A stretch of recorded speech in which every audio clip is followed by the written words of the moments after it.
Welcome to Growth Diary. What exactly determines your class?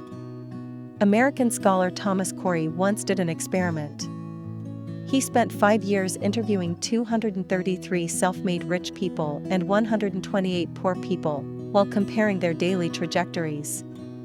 Through analysis and comparison, Corey found that the biggest difference between the rich and the poor does not lie in IQ or EQ, but in habits. As the psychologist William James said, habit keeps social classes separate and unmixed. What kind of habits you have, what kind of destiny you embrace.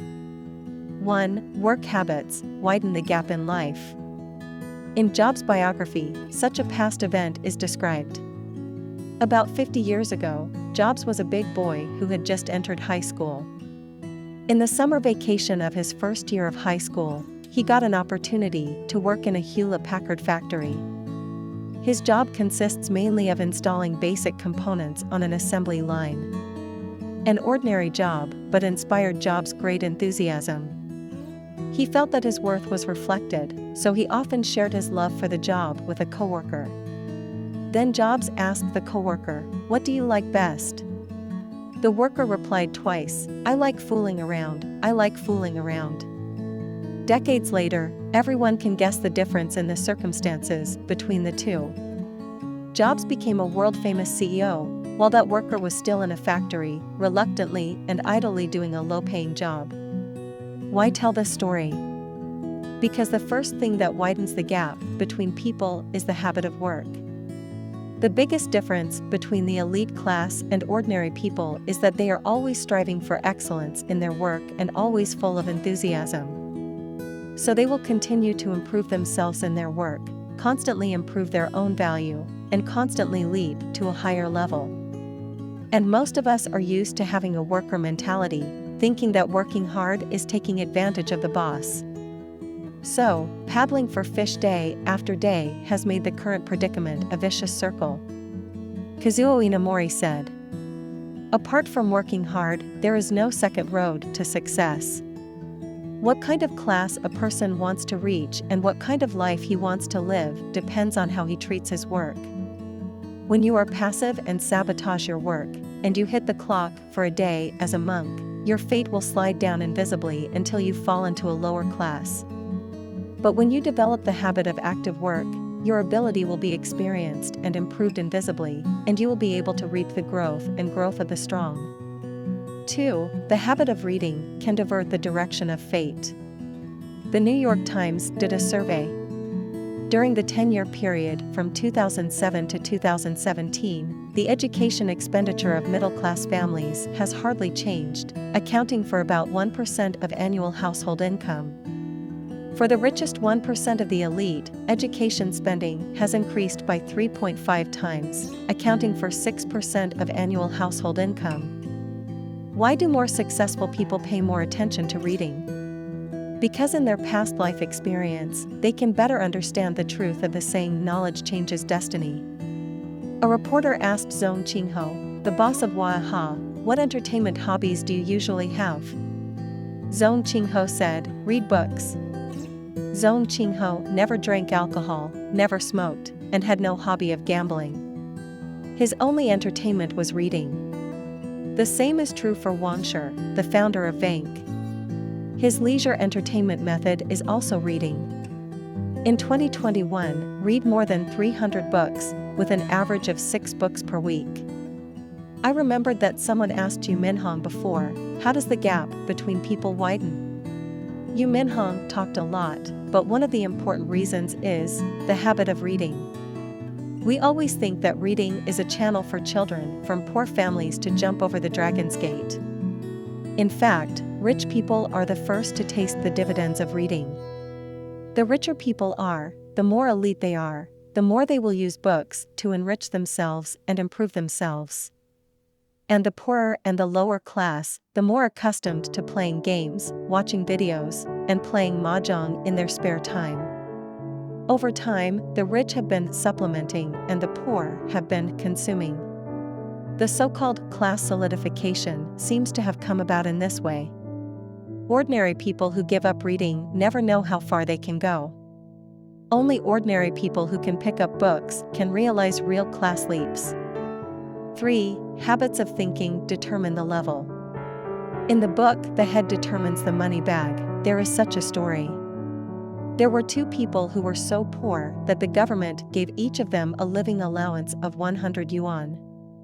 The first person purchased 50 pairs of slippers at a price of 2 yuan per pair.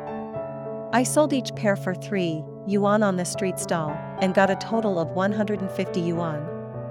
Then leave 50 yuan as living expenses and invest the rest, so money begets money, and finally walks on the road to prosperity.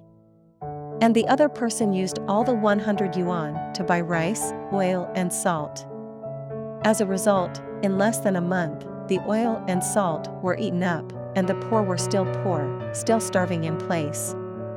The difference between the poor and the rich is not only the distance of pockets, but also the difference of thinking. The rich think about the coming year, and the poor think about the present. Writer Wan Qiao said, "Even if you give a lot of poor people money, they won't follow the road you arranged for them to get rich." Why? Because if you give him 100 yuan, he will buy rice. If you give him 200 yuan, he will buy wine and meat. Give him 500 yuan, and he will go to buy a decent set of clothes, and the last few dollars will buy 2 lottery tickets. Even if a poor person gets a huge sum of 1 million at once, he will only buy a house and a car immediately to make himself look glamorous. But these things cannot add value, they will only be consumed continuously. Once you have a house, you need to decorate, add furniture, pay property fees, and so on.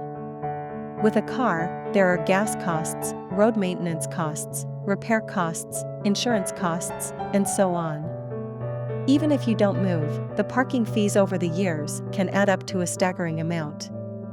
No matter how much money you have, if you don't change your thinking habits, the money will only go out but not in, and you can only sit and eat in the end. The reason why the rich are rich is that they never limit themselves with inherent thinking. They are good at thinking, good at innovation, and good at action. Oil magnate Rockefeller said, "Even if you strip me naked and thrown in the heart of the Sahara Desert, but as long as a caravan passes by me, I'll be a new millionaire." Thought determines behavior, behavior determines habit, and habit determines destiny. Only those who can take the initiative to break the inherent thinking habits can continuously improve the upper limit of life. Jobs said, "In the first 30 years of your life, you form habits. In the last 30 years of your life, your habits define you." So how do you change your habits? 3 ways for you. 1. Never complain about your job. A timetable that has been circulating on the internet. Apple CEO Cook goes to bed at 9:30 every night and wakes up at 4 a.m. to deal with work. Ren Zhengfei, CEO of Huawei, lives in the office and works more than 16 hours a day. Lei Jun, the CEO of Xiaomi, went to work at 9 a.m. until 2 a.m. The scariest thing in this world is not that someone is better than us, but that someone who is better than us works harder than us. So, instead of spending time on useless complaints, it is better to improve yourself with a positive attitude. When you stop complaining about your job, that is the beginning of your strength. 2. Read books, read good books, and read extensively. When writer Yu Qiuyu was in college, he once went to the library to borrow books. An old librarian told him, "I just need to look at a student's library card, and I can predict the student's future, basically." A person with great prospects in the future, first, likes to study good books on many subjects. Second, I also like to read classic books through interdisciplinary research. Reading needs to pay attention to methods and methods. Whether you spend time on romance novels or professional theory, you will get completely different feedback. 3. The best way to get rid of poverty thinking is to first establish a rich thinking. There is a driver who has been with a big boss and driven him for decades. When he left, the boss prepared 2 million for him as the hard work he had paid for many years. The driver refused. Because in the process of driving for many years, he learned a wealth of stock knowledge from his boss. Relying on the knowledge in his mind, he has already made tens of millions of net profits in stocks.